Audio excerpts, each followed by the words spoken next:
WBJEE 2026 কাউন্সেলিংয়ে total কত টাকা খরচ পড়বে এইটা নিয়ে তোদের অনেক কোয়ারি ছিল। দেখ, WBJEE-তে যখন হচ্ছে তোদের কাউন্সেলিং স্টার্ট হবে তখন প্রথম যে করতে হবে রেজিস্ট্রেশন করতে হবে। রেজিস্ট্রেশনের সময় 500 টাকা তোদেরকে ফিস পে করতে হবে, ঠিক আছে?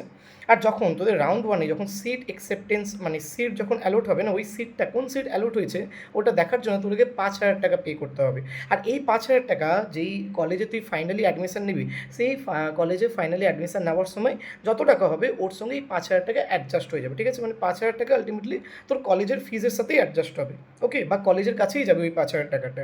আর বোর্ডের কাছে যে 500 টাকা যে রেজিস্ট্রেশন ফি সেটা যাবে, ঠিক আছে? তো 5,500 টাকা তো এখানে তোর হচ্ছে খরচ করতে হচ্ছে বা স্পেন্ড করতে হচ্ছে, ঠিক আছে?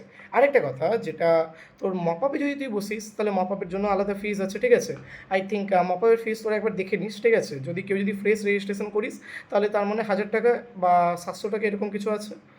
ওটা তোরা একবার দেখে নিস, ঠিক আছে? মপআপে ওরকম 500-700 টাকা মতন লাগবে, ঠিক আছে? তো এটাই। আর ডিসির জন্য পার্টিসিপেশনের জন্য আলাদা একটা ফিজ প্রত্যেকটা কলেজ চার্জ করে, ওটা তোরা একবার দেখে নিস, ঠিক আছে? ওটা অফিসিয়াল ডকুমেন্ট বা অফিসিয়াল নোটিফিকেশান আসলে জানতে পেরে যাবি, ঠিক আছে? থ্যাংকস টু অল, দেখা হচ্ছে অন্য কোনো ভিডিওতে।